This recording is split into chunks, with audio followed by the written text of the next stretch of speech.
They were like strange creatures I'd never seen before. They congratulated me on marrying my brother. They said my dress was nice, but then one of them suggested that hers looked better. I felt like saying that might hurt the bride's feelings. It was supposed to be the happiest day of my life. In the room where the bride was getting ready, I was surprised by my sister-in-law and mother-in-law. They made rude comments with a sassy attitude. I couldn't believe how they talked down to me, and my sister-in-law's outfit was outrageous. Her dress was so white it could have been mistaken for a wedding dress, and it showed off her thighs through a slit. She even had fur wrapped around her off-shoulder design. My mother-in-law looked at her daughter with so much love. Meanwhile, my husband looked at them with a cold expression. I never thought I'd experience such bullying on my wedding day. It was too much to handle. Looking back, it's no wonder my sister-in-law's attempts at matchmaking never worked out, considering how she behaved even at someone else's wedding. My name is Anaya. I was born in a coastal town and grew up in a normal family. When I went to a state university, I stayed with my grandma, who lived nearby. Living with her, someone who always cared for me, was my dream. Her cozy old house blended Western and ethnic styles, giving it a nostalgic feel that I adored. Even after finding a job, I chose to stay there, enjoying moments on the balcony, chatting with grandma, and snacking on seasonal fruit. When grandma got sick, I took over caring for the house, hoping she'd recover, but sadly that wish never came true. As grandma's health declined, she moved to a facility in our hometown. I want to look after grandma, I insisted, but she smiled and told me, "You've done more than enough. I want you, Anaya, to find happiness." After grandma passed away, I married Jesse, who had always been there for me. Now we live in a house filled with memories of grandma, but our peaceful newlywed life is often disrupted by two troublesome women. How did someone like you, with such an ordinary face and slim figure, end up marrying my brother? One day, my mother-in-law asked me to make lunch for my sister-in-law, who had a meeting with the neighborhood association. Instead of thanks, my sister-in-law greeted me with sarcasm. I just wanted to leave, but if I did, they'd likely follow me home. Satisfied with her own conclusion, sister-in-law said, "Ask your brother." "Well, maybe you two are a good match since he's not that great either." Then she quickly ate the curry I made. I think she believes that eating slowly in front of men makes her more attractive. My sister-in-law might seem mischievous, but what's really scary is her lack of consideration for others. She looks down on everyone, including me and her own brother, without a second thought. It's really tiring. And dealing with her mother, who raised her, is even more challenging. Instead of simply disliking me, my mother-in-law seems more focused on boosting her daughter up by putting me down and giving me orders. That's why she always asks me to do things. If I don't pay attention to her daughter, she'll either keep calling me or show up at my door nonstop. It's like a never-ending nightmare. Mother-in-law always made it clear that her daughter was her top priority and didn't seem to care much about her son, my husband. He insists he wasn't mistreated, but he also says he never felt valued. His father left for a work assignment 10 years ago and never came back, even after retiring. Despite this, he still sends money for their living expenses, so it seems neither mother-in-law nor sister-in-law care much about him. My husband tries to talk to them about their behavior, but they ignore him. To them, he's just another person to look down on. It broke my heart to see my husband suffer more than me, and I often gave in to mother-in-law's demands, which was a mistake. The two of them became increasingly difficult to bear, and as a couple, we grew exhausted. We couldn't continue like this. So determined, my husband and I decided to come up with a plan. Just when we were almost ready, mother-in-law and sister-in-law unexpectedly came to our house. It was a hot summer day, and my husband was at work. With reluctance, I greeted them. "Hello, sister-in-law. What brings you here?" Just because we're your cute sister-in-law and mother-in-law doesn't mean we need a reason to visit. You need to work on that stingy attitude. It's hot outside. Let us in. You're so thoughtless, sister-in-law snapped. I really didn't want to welcome them into grandma's cherished house, but to avoid making a scene, I reluctantly let them in. I served them coffee and some cookies I had baked the day before. "What? No cake?" Sister-in-law complained. "I'm sorry we came unannounced." "Well, it's fine. Your cooking is all right, even if it's a bit simple," mother-in-law added. "That's true. We'll give you that," sister-in-law agreed. Strangely, their compliments felt more eerie than nice. "The house is old but roomy. It's decent," mother-in-law remarked.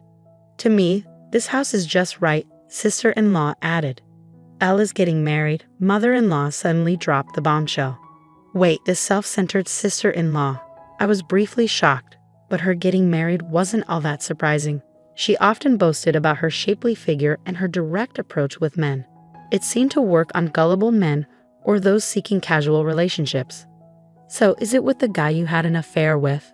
I remembered a man she had mentioned before. It wasn't an affair, we just met in the wrong order. It's true love, but no, not him, she brushed off. The one who recently approached you? I just noticed his intense gaze and made the first move, but no, not him either. I met him at a speed dating event. He's the son of a wealthy man, mother-in-law proudly announced. That's right, I'm having a shotgun wedding with a rich guy. Good for Elle, unlike your brother who married someone like you, she added, taking a jab at me. I'm already pregnant, she continued, driving her point home. The speed dating event was about 3 months ago. She probably charmed an unsuspecting man. I feel sorry for him and his family, mother-in-law commented. Did you end things with the other guys? I asked. Not yet. They all adore me so much, I can't bring myself to break it off. It's bound to happen eventually.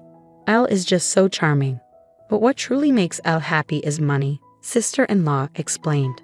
I had a feeling, but I still wondered if the child was really fathered by that wealthy man. We want to use this house for a pre-wedding family gathering. Their hidden agenda became clear. I was so disgusted that I blurted out my response, absolutely not. They glared at me, and to avoid a confrontation, I quickly tried to smooth things over. I didn't want to make a scene, so I scrambled to find the right words. I think a groom's family would prefer to see their future daughter-in-law's actual home. But our place is a bit messy, and it's just a small apartment. Then tidy up and stop smoking indoors, sister-in-law snapped back. But won't it seem odd if they're invited to the bride's brother's place? I expressed my worry. You're not understanding. We'll just say this is Elle's family home. What if they find out the truth? As long as you and your husband keep quiet, it'll be fine. You're getting married, so pretending just for the introduction won't fix anything.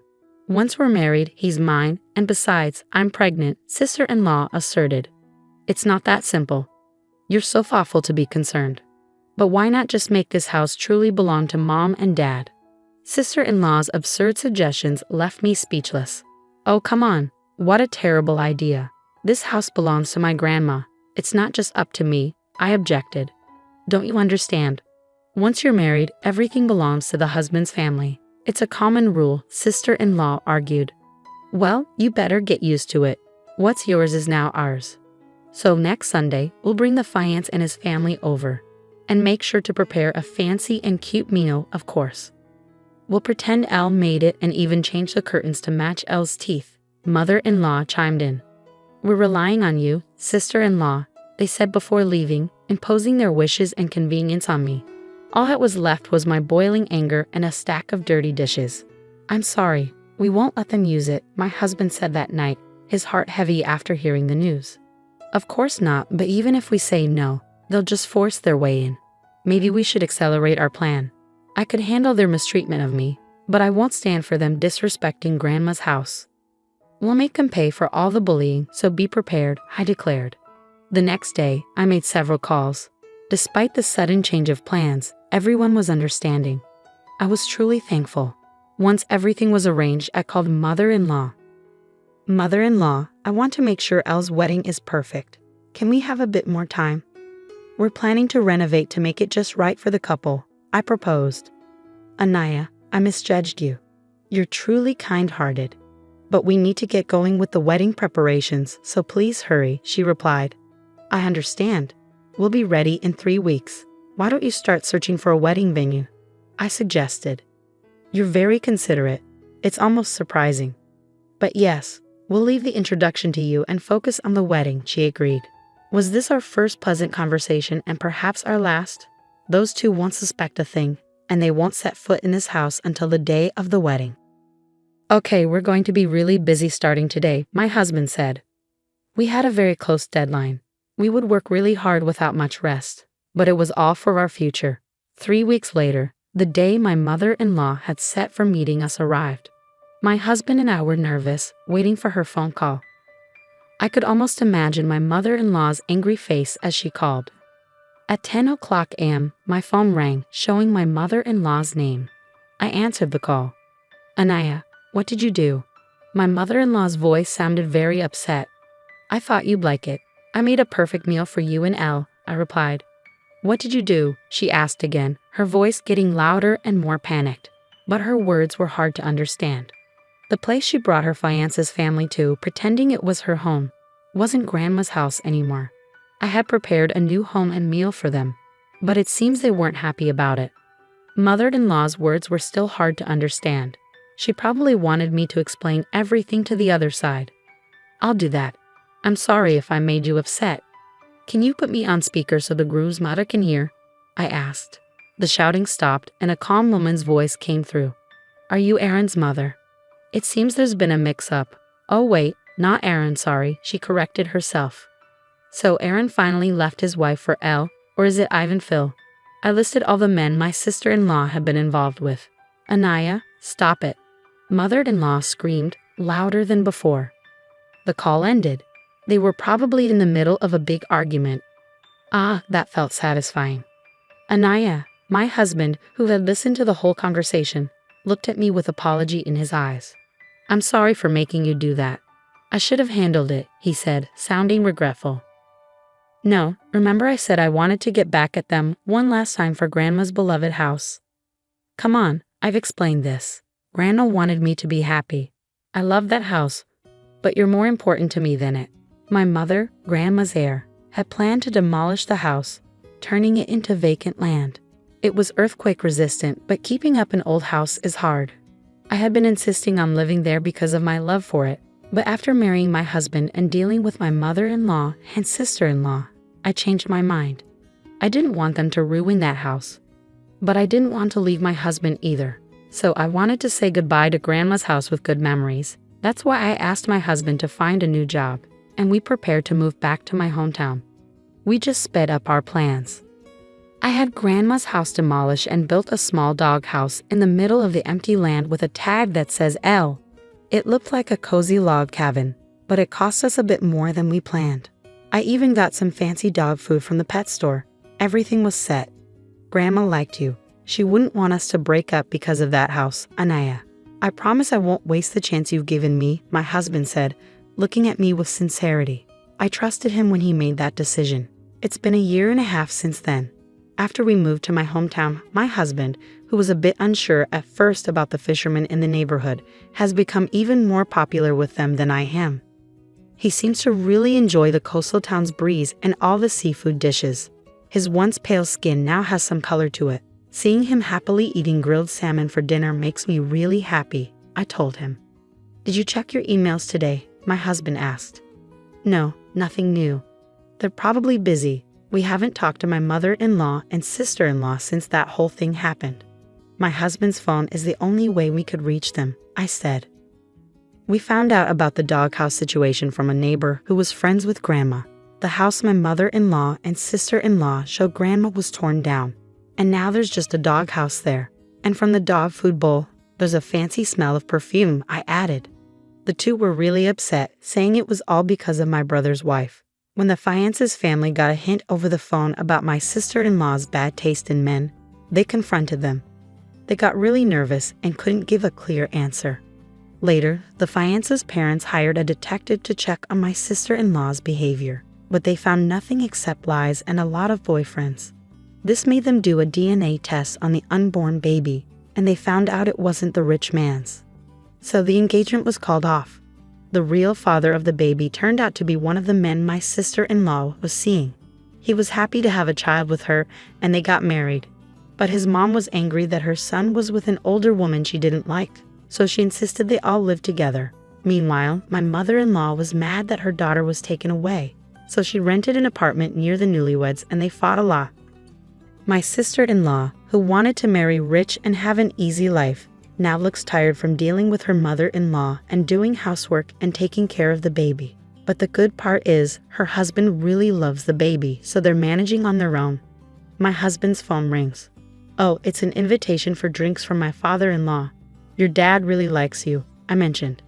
I like hearing his stories, and my mother-in-law always makes my favorite food. I see now that my own mom never cared to know what I liked. This is what having a family feels like, my husband whispered. Don't worry, you'll be the kind of parent who knows all their child's favorites, I comforted him. As I said this, I gently rubbed my growing belly and he smiled warmly. I feel like we can make that happen in this house, he said, looking at the caramel-colored beam on the ceiling. It's a special beam we kept from Grandma's house when we tore it down. We put it in our new home as a reminder of Grandma. It was my husband's idea to keep the beam, even when I wanted to start fresh. That's why I chose to build our future with him. Let's make this house just as wonderful as Grandma's, I declared.